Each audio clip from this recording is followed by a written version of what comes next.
Right, welcome to Bristol, guys. Welcome back. It's been a while. Yeah, how long? How long? Well, you said, Joe, about 4 years? Or Yeah, since 4 years since you played at Louisiana? 4 years since we played, yeah. I don't know what the last gig was. We must have done a fleece or something. I think we played the Fleece, but I can't remember. Yeah, so in terms of basically, in terms of touring, you guys are pretty much veterans on the circuit now. 2008, so 10, 11 years on the road, sort of going around Bristol, Europe, I think North America as well. What's changed in the last 10 years since you guys have been on the road, since you started out? We're older. Yeah. Yeah. We weigh a lot Fatter. more. Do you feel like veterans now? Do you feel like sort of the old kids on the block compared to the I new suppose bands so. coming through? Yeah. In some ways, yeah. Because there's a lot of new bands now. And it's like, we're kind of like, we're the old fuckers now. Everyone used to say that you were the young, we were the Yeah. young lads, now we're the old lads. Yeah, we were the fresh kind of whippersnappers. Fresh faced, ready to go, yeah. Yeah, that's all over now. Yeah, you wearing the scars of battle now and stuff like that, yeah. Yeah, we visibly are. And in terms of Bristol itself, say you guys have been here for so I've got friends, I've seen you myself a couple of times. You've got a real core base of sort of fans in Bristol. What do you put that down to? Your Chepstow lads yourself, is it just location, or is it the fact that the whole scene with rockabilly, psychobilly is just so big in this area? Quite strong, yeah, we do some of the early gigs on it. We did in Bristol from the early days, and they were really good gigs, you know, well attended and things. So people saw us from the outset, and I think it is a strong thing with psychobilly, isn't it? We used to do things with old Neil, bless his soul, didn't we? Neil Ramsey, yeah. He helped us out with loads of gigs at first. Yeah. So when we first started, we played in Bristol loads, you know. Yeah. And I think that must have helped, obviously, because we got to know people over the years, and we've had some good, like at first as well, we did a lot of opening slots for Ziggy and John, who were putting the gig on tonight, so they kind of opened a few doors for us as well, put us in front of a few bigger crowds. And in terms of people who have not seen you before, so I was going to say Graveyard Virgins, but that sounds really wrong in so many ways. But in terms of people that haven't seen the Graveyard Johnnies before, what should they expect? You answer that, mate. Well, it's hit and miss, you know, it's never the same, but it's... Funny energy. Energy, I like to think noise and energy. that was always our feather in that cap, I think, even if we were a bit ropey technically. It was, we were Always got the room going. Yeah, there's always plenty of go in there. And I've always thought, like live, you know, your sense visually overtakes a little bit from the ear in. So, because you watch some of these bands, you know, they play absolutely perfect things, but it's bore you to tears. Yeah. Yeah. Yeah, I mean, I've gone to many a gig before in the Louisiana and other places where you've had the best night ever. You've recorded bits and pieces on your phone, you play it back the next day, and technically it wasn't that great, but the atmosphere just got you going, and it was in there. And is that kind of what you guys thrive on? There'll be passion, I'd say. Yeah, absolutely. Yeah, Passion. sweat. We're always different, right? Sweat, yeah, you're going to get sweat in the Louisiana on a hot summer's night. That's They got guaranteed. aircon now though, which is fucking Yeah, excellent. which I think we came to a gig last Thursday, and my friend basically positioned himself there for the whole evening. Yeah, It good didn't spot. move. It was there. In terms of rockabilly, psychobilly, I mean, you've got whole weekends and whole festivals dedicated to just that genre now. Yeah. It's not a UK specific genre. I mean, it was obviously founded in the States, but why is it so big? What is it about that sort of genre of music that has made it just explode? Yeah, you know, it just kind of kicked off in Europe a long time ago. So it went to weekenders quite quick, I think. Because obviously at a weekend gig you can get everybody together in a lot of bands, and it crams it in like a festival, you know. So it's always been pretty strong in Europe, especially throughout Germany and Spain and France. But for what we do, kind of sometimes obviously we can't play the rockabilly gigs because it's not strictly what they want to hear, and then sometimes it's not psychobilly enough for the psychobilly thing. And it's just, Caught in the middle. Yeah, so it can be difficult for us. So we kind of try and do our own thing, you know, a lot of the time. It's great to be invited and do these things. We're very lucky to be invited on them, but yeah, we have to try and do our own thing, really. The plus we're point the about excellent. that, I suppose, is that you guys are known for that. The Graveyard Johnnies are kind of the standout to the side. This is the sound you'll get. This is the gig you'll get. And that's got to be a positive, hasn't it, really? Not to be pigeonholed with the rest of the crowd. Exactly, yeah, because we didn't.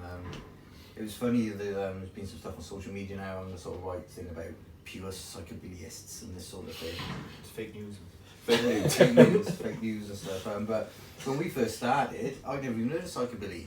We were doing these gigs and it was saying psychobilly on a poster. I was thinking, Joe, said, well, what's psychobilly then? Is that what we are? Why are they calling us that? How did you spell it once? Like, I put an A in it, didn't I? Psychobilly, yeah. Yeah. It's like It's like There was a bicycle.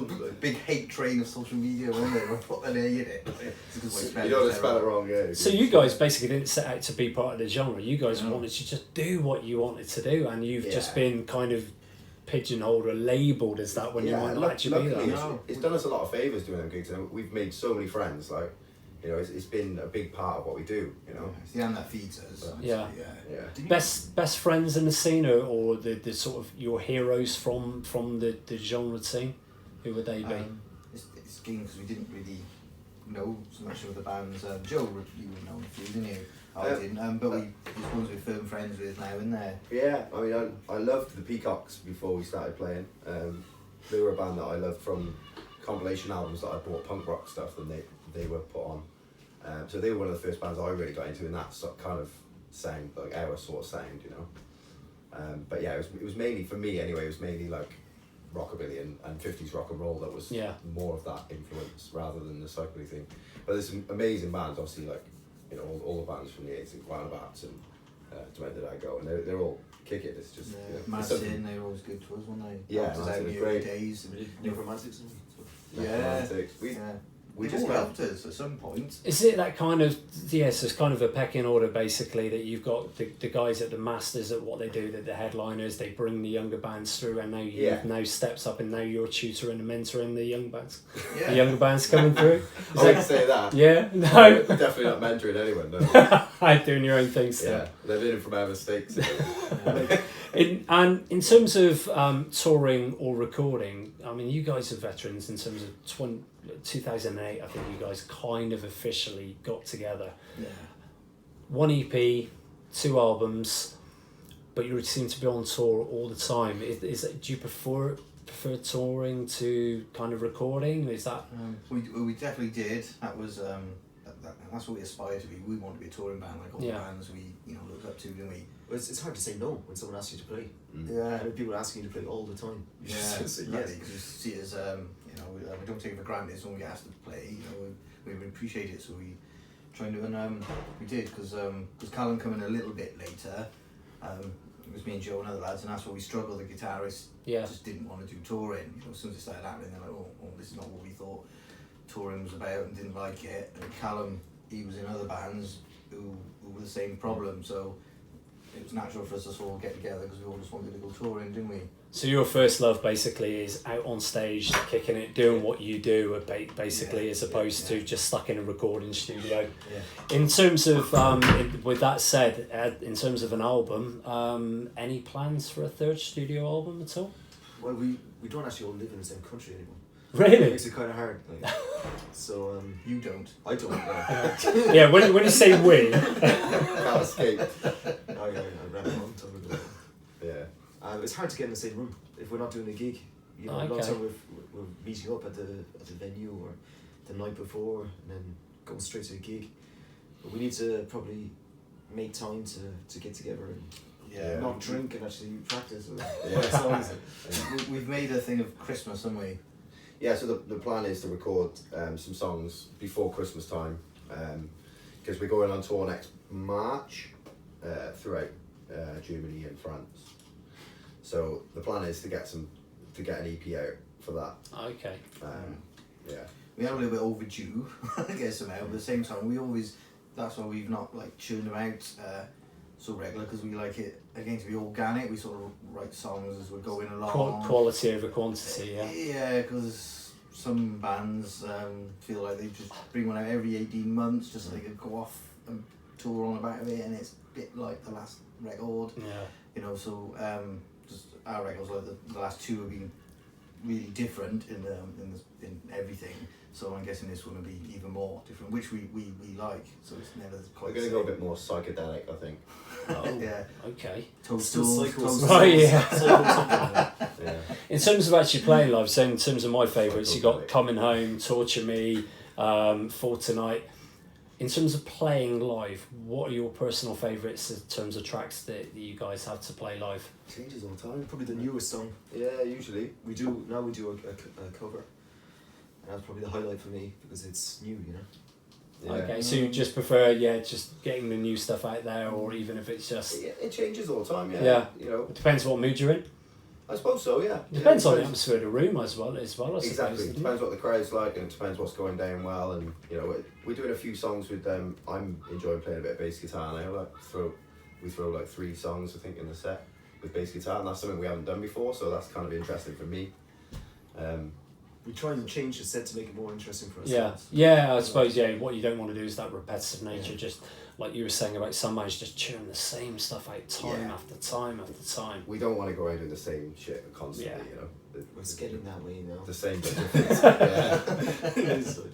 Yeah, And it's time for some news. I said I was saying downstairs that you guys are probably responsible and owe me a little bit of money, because with the bass and stuff and just singing along in the car to your sort of tunes, I've hit the absolute bejesus out of the side panel of my car, just beating along. But in what is it that you aim to do with your music? Is it just basically that feel-good factor for people to just sing along and really enjoy it? What gives you guys the buzz of the feedback from the crowd? Just the energy, I think, for me. Yeah, just like a good night out, and just obviously if we can write some good songs in the process, that's that's a big part of Energy what's about. with catchiness for me. That's what I try and put, when we get into writing. So want some energy, the people enjoying it, and at the same time a good song is usually a bit catchy. So trying to have a bit. Got to be proud of what you play as well. Because if you're going to stand on stage every night and bleed your heart out, it's got to be something that you feel. It's good to hear, see. So you guys have been around for a while, and yet you still seem to have that love, that the whole thing, the whole ethos is about just getting out on stage and just having a bloody good time. And that's quite refreshing to hear at this stage in your sort of career. Yeah, of course, that's it. We've never really seen it as a career or like a job. Mates or having a anything good like time. Yeah, it's just Yeah. it's all about kind of us enjoying it. So in the preview for tonight, I described you guys as like going to a Welsh fisherman's house party. I love that. It's the best description. I've no idea, but it just plugs it out. Yeah, it seemed to fit, and I think it fits quite well. If you were going to describe yourselves, how would you describe the Graveyard Johnnies? That was it. That was it. Yeah, we are. Yeah. Like a slight scent of fish, and The second best description we had, apparently, below yours, was I got called, was it a soap dodging? Soap dodging Bucketeer. buccaneer. Yeah, the soap dodging buccaneer. Yeah. That sounds like a side project. So if the Grave Johnnies are parked out for a while, you got the soap dodging Buccaneers on the side. That's fine. That works. He's actually quite clean now, though. He used to be a dirty fucker. he does a lot of washing. I do get washed a lot now, don't I, love? I'm not sure about that. No comment. No comment, no. He needs to be told But to watch. it's an improvement, definitely an improvement. And I think Definitely it's improvement. changed the And sound of it. Time machine wise, if you guys had a time machine, if you could go back to any era of any time and see your own personal heroes in their heyday, who would it be? Who would you really love to go and stand in the crowd and watch? For me, maybe. Difficult, man. Obviously, I'd love to have seen like Elvis Presley, back in the 1950s before he lost his mind. That would have been amazing. And there's a lot of bands like, I'd love to have seen The Clash in 77, 78, something like that. Yeah, fully with you on that one. I don't know about you guys. Jim Morrison, The Doors, back in the night, stuff like that. Yeah. It's a difficult question, man. There's so many, Probably Rory Gallagher or someone in there. All the paddies. Yeah, Vin Diesel or something like that. Yeah. I see wistfully dreaming away now about all these great things that we could have gone and seen, but And there's just perfect missed. times to see these. Yeah, bands, just about missed them. Is crazy. Yeah. And in terms of the rest of 2019, what are the plans? Writing, that's our thing. We got to get these songs done, ready, and then get a buzz going and get back out there again. Then Got a few gigs as well. We're playing at Boomtown Fair in August. That's a great festival. Yeah, we love it. We've done it a few times now. So we're playing that one. We've got a couple of other bits and bobs over the here. We're doing some gigs in France that have just come through now.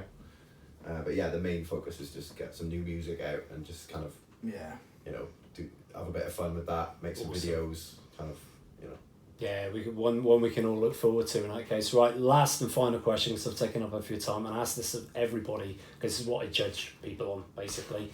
Pineapple on pizza, yes or no? Yes. Depends how hungry I am. Well, I'll eat anything if I'm starving, but yeah, I'll take it. Yeah? I'll take it. Yeah, fuck it, yeah, I'll have it. 3 yeses. People get shitty about pineapple, but I don't care. I'll eat it. Sometimes That's I it. enjoy it. I'm not sure, it's 2019, how it's become such an emotive topic, I'm not sure, but it really has. I'd say I now judge people on whether they have pineapple on pizza. I wouldn't have pineapple on How salmon. are you feeling about us after answering that then? I'm leaving. Simple as that, yeah. I'll join Pizza Tramp and Blue Carpet Band and I'm off. Right, thank you very much for your time, lads. Cheers, man. Thank you.